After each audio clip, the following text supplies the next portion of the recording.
So should I look at you and answer? Yeah. Should I turn the chair or, okay. Whenever you're ready, we're ready, boss.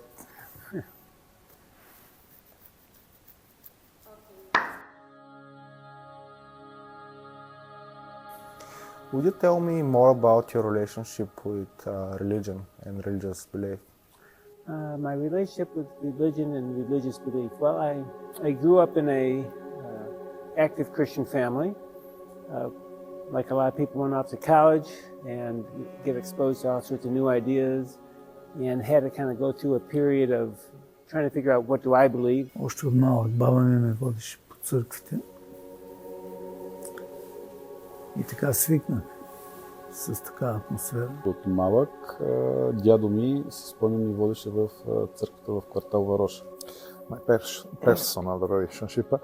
I was educated at Catholic schools when I was a child, and nevertheless I have to tell you that I was always skeptical about religious beliefs.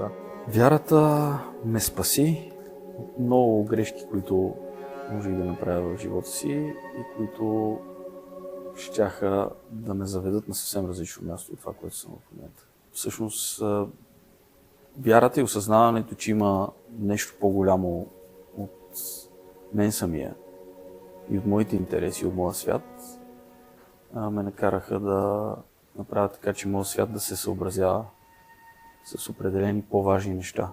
Какви ползи изпитва вярващия от вярата? Психологически, духовни, емоционални? Ползата за мен е духовна, изключително духовна.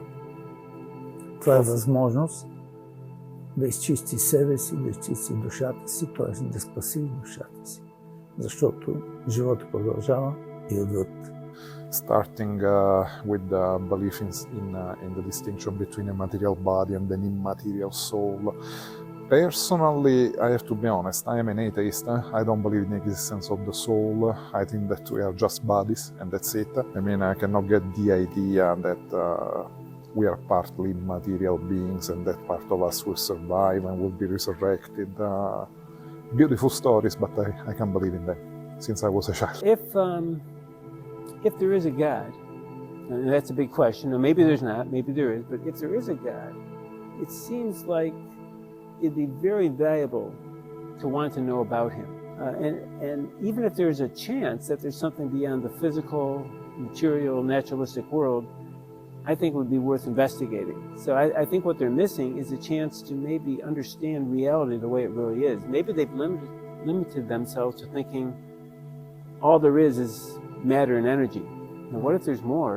And what if there is a personal God that loves me and wants to know me and offers me this chance to have this better life? Можем ли да наречем моралната истина, представена в Библията, като пълна? Можем, да. Можем. No, unfortunately. Понеже аз съм православен християнин, Да. моят спасител е Исус Христос. Той е истината, Той е пътя, Той е живота. В пълнота. На какво ни учи Христосовата дума? Възлюби ближния като себе си. Учи ни на любов помежду си. Любов да имате помежду си. Това е най-великото. Сам Господ Исус казва, че най-голямата добродетел е любовта към ближния. The Old Testament somehow justifies slavery. It justifies polygamy. It justifies, and by the way, the New Testament as well, it justifies the fact that women should be in a subordinate position. If you read some of the letters of St. Paul in the New Testament, you will see that he says clearly that the woman should be inferior and subordinated to her husband, for instance. It justifies a lot of practices that we will not accept today. I mean, for instance, the death penalty. It is widely justified by the Old Testament. And this has been an issue that Christian scholars have kind of worked through over millennia. There's one theologian, Greg Boyd, who contemporary theologian, who has really addressed these, and I think has come up with some pretty good explanations. But at the bottom, if we really want to know what God's like and what his morality is like, we look at Jesus. And so when we see Jesus, we have a pretty clear picture of his life. And if there's something in the Old Testament that talks about God that doesn't match the character of Jesus, we should ask, something's going on here. Because the New Testament claim is Jesus is the perfect representation of God. And so you're right, there's some things in the Old Testament, lots of stories, especially if somebody doesn't understand the culture or the history of the time or the literary style, you could come up with a pretty ugly picture of who God is. But if you want to know what God's like, from a Christian worldview, you look at Jesus. Трябва ли според вас да има задължително вероучение в училищата? Хубаво е да има предмет вероучение, поне в началния курс и след това свободно избираем предмет в по-високите курсове. Но в началния е хубаво да има вероучение, защото това благотворно действа на децата и ги предпазва. Аз не го смятам това, че е най-важният, просто защото съм от страната на учител по религия и мен ме интересува човека срещу мен дали той иска или не. Защото все пак часът по религия е по желание, независимо дали ще бъде християнство или някоя друга религия, важното е да бъде с желание и с мисълта, че наистина ще бъде полезно. Друго, на което ги уча, да слушат своите родители, да бъдат любезни, да помагат на хората, независимо дали ги познават или не. I would hate to say it should be mandatory. We live in a pluralistic society. I wouldn't want my kids to be forced to have to study Islam or Hinduism or Buddhism, although I think that can be useful. So not mandatory, but at the same time not excluded. I think this is kind of an American question because we have this whole idea of separation of church and state. The original framers of our Constitution wanted to protect people from a mandated state religion, but I don't think they wanted to protect us from religion. So I think what happens now sometimes is that people think we need to exclude religion from the public domain. It should just be a private thing. I don't think that's necessarily true. Can you expand on the concepts of separation of church and state? Locke was clear. He said political life and therefore political authority is about, he said, the procurement, preservation and advancement of civil interests. And civil interests are essentially the rights to life, property and freedom. And these are worldly affairs. Churches, conversely, have to do with religion. And when it comes to religion, we talk essentially of the salvation of the soul. The state does not have a right to interfere in religious affairs, that is, to dictate the ceremonies and ways to worship and beliefs. On the other hand, the church does not have the right to interfere in political affairs, because the church has only to take care of the salvation of the souls and cannot be interested in issues that have to do with political life, such as laws concerning property, for instance, laws concerning taxation, laws concerning education, etc. Unfortunately, in recent years, some laws of the state have been made on the basis of the views of a certain church. This is the case with Hungary, this is the case with Poland, for instance. Religious institutions are very intrusive in the life of political institutions, and they manage to make parliaments pass laws that, on the one hand, privilege Catholics, the Catholic Church, and those who agree with Catholic morality, to the detriment of those who disagree with it. This is a blatant violation of the basic principles of liberal democracy, according to which we are all equal, and we are all entitled to have the same rights and duties regardless of what your ideas are. Как бихте описали задълженията и социалната роля на един църковен духовник? Тя е голяма роля. Църквата винаги е обединител на българския народ, българското православие. И виждате с каква радост народа прие новия патриарх. Very recently, 2 years ago, Patriarch Kirill of the Russian Eastern Orthodox Church declared the war between Russia and Ukraine to be a holy war. And the Bulgarian Patriarch, the newly elected one, is a supporter of the Russian Church.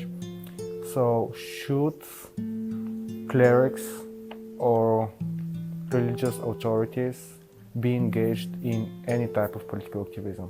No, not in my opinion. As private citizens, they can, okay? They can. I mean, it's the right. I mean, as it is the right of every citizen in a given country.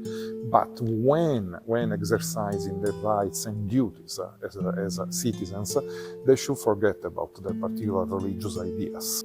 Да, те са длъжни да се въздържат от политическа дейност, по-конкретно партийност. От друга страна, нищо не забранява на духовенството да заема позиции по обществени въпроси. И аз лично смятам, че даже е препоръчително да се прави, защото много голяма част от обществените въпроси са също ценностни въпроси.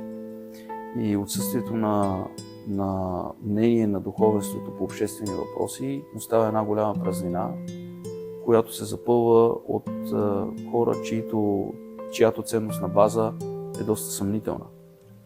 И също така се запълва и от доста фалшива информация, непроверена информация, непълна информация, непрецизна информация. В същото време виждаме и друг феномен, че представители на духовенството също се поддават на фалшиви новини, на фалшиви внушения, на фалшив патриотизъм, етнофилетизъм. Така че човек трябва да е изключително внимателен и отговорен, когато заема публични позиции. Според вас има ли някаква граница, до която трябва да са свързани моралните християнски ценности и моралната вяра в легистационния процес на държавата? Четох стенограмата от Стража на 7 август, закона, който се прие за ЛГБТ. И там много членове на парламента използваха християнските ценности като аргументативна база за да защитят закона. Аргументацията, която беше използвана за да се защити този закон и на която беше поставена фалшивата маска на християнството, няма нищо общо с християнството.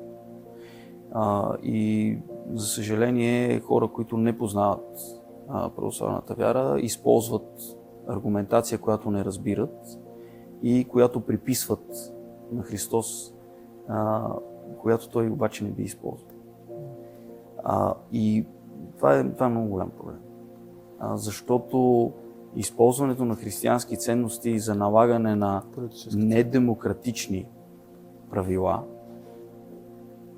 е винаги антихристиянско. Говори за ЛГБТ, нали? Да. Вижте сега, това е пряка намеса в работата на Създателя. Бог е определил човека като мъж и жена. Другото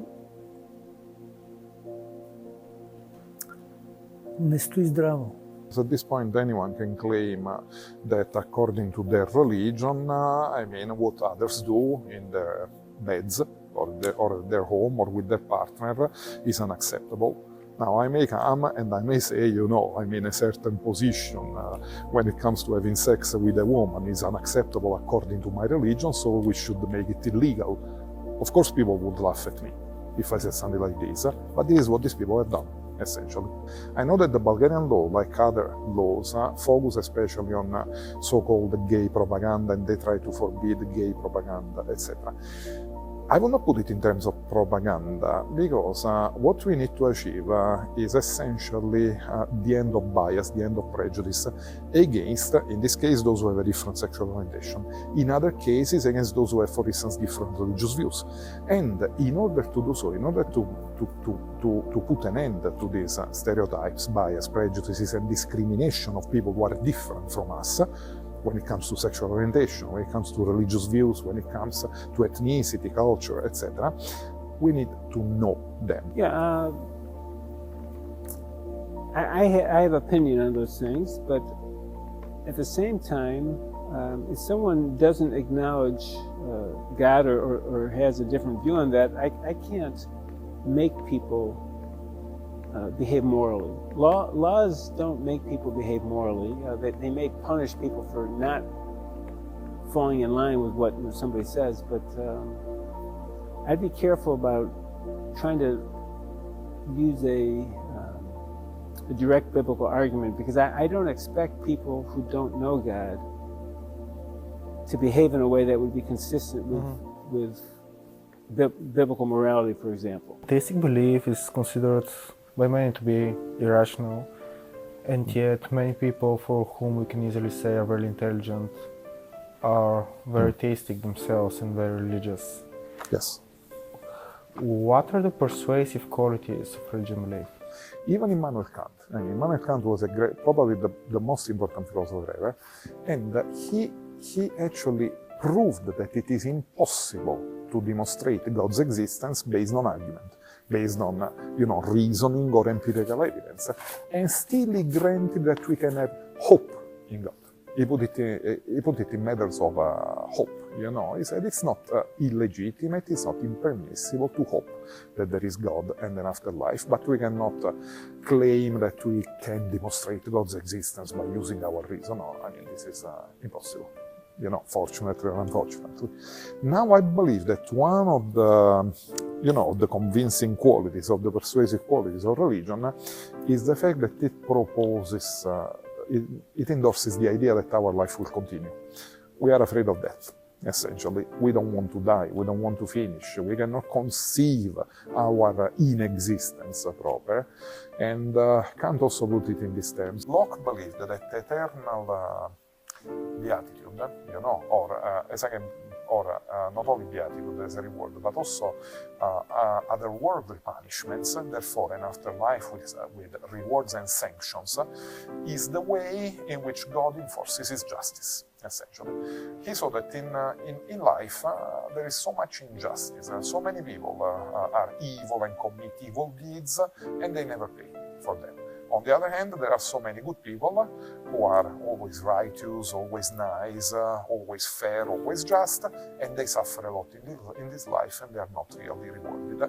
And so John Locke, he ended up believing in an afterlife with rewards and punishments, because he said it is the time when justice will be done by God himself. From a Christian point of view,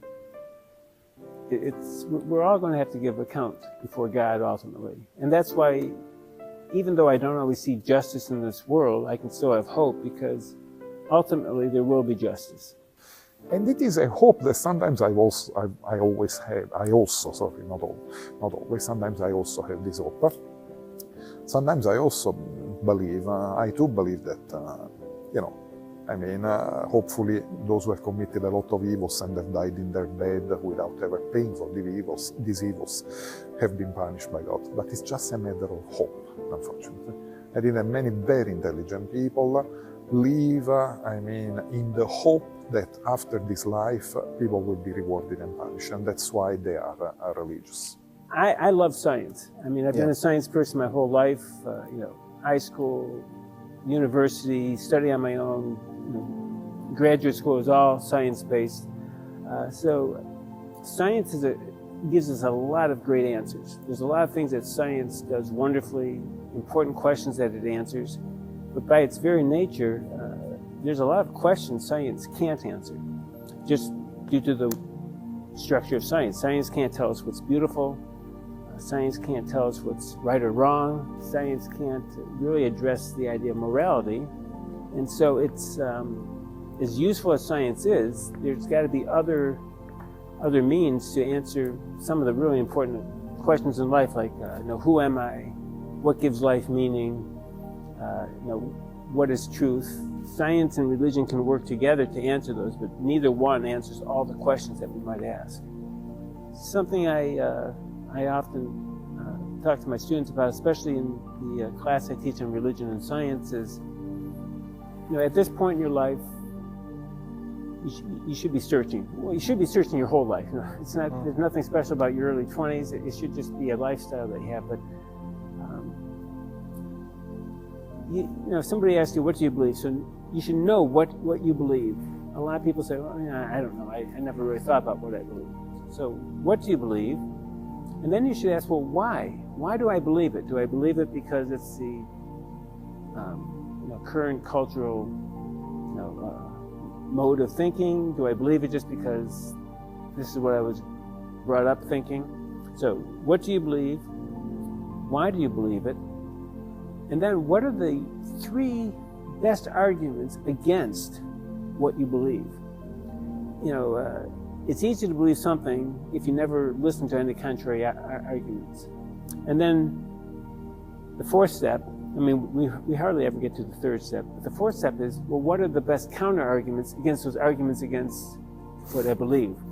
So you've really investigated this and not just assumed because you've, now with social media, it's very easy to go online and find people that agree with you and just, reinforce your beliefs already. And a lot of people never really critically evaluate their thinking. In Europe, at least, the idea is that, God is just kind of a superstition left over from a age of ignorance. How do you know that? I mean, have you really investigated it? In my thinking, a theistic universe makes a lot more sense than a universe where there is no God, where it's only particles bumping into each other. Каква е истината, ще разберем, когато дойде края на света, който никой не знае кога ще дойде, тогава ще видим кое е било истина и кое не. Всеки е свободен да избира своето собствено поведение. Всъщност фундамента на вярата е свободната воля. Когато Бог създава човека, първото нещо, което му дарява е свободната воля, свободна дори от волята на самия Бог. Това е наистина много интересно и много често се забравя, че човека е свободен дори от волята на Бога и може да я прекрачва. И това е и чудото на християнската вяра, че човек е свободен и може да избере да следва Бога или да не го следва, като сам избира и последиците. I think that I'm afraid actually that the kind of religious sentiment, religious hope will never disappear from human minds and human hearts. And I think that this is okay. I think this is fine. Come on, as long as people behave in ways that enable us to live together in peace, regardless of our religious differences, that's fine. But the problem is this. I hope one day we will really find enough tolerance and respect for others. I'm an atheist, but I have strong respect for those who believe in God and for those who are members of churches. I don't want others to believe exactly what I believe or to disbelieve in exactly what I disbelieve. But as long as we find ways that enable us to live all together, regardless of whether we are atheists or believers, or Christians, Muslims, Jews or Buddhists, well, that will be fine. But to do so, well, we need to avoid the arrogance that leads us to desire to pass laws about religion, sexual orientation, political views, etc., that want to impose our own views on everyone. I think we should avoid this arrogance and leave everybody as free as possible as long as they respect others as well. Обичайте се един друг. Когато има любов помежду нас, няма място за омраза, за завист, за ламтеж. Това е. Благодаря за интервюто. Моля, вярвам. Айде да го правим. Мисля, че сме готови. Thanks. Yeah, we're done. Да, спре. Okay. The microphone. So did you get everything you needed? She's so excited. Yay! Want to see that? Yeah. Yes, boss.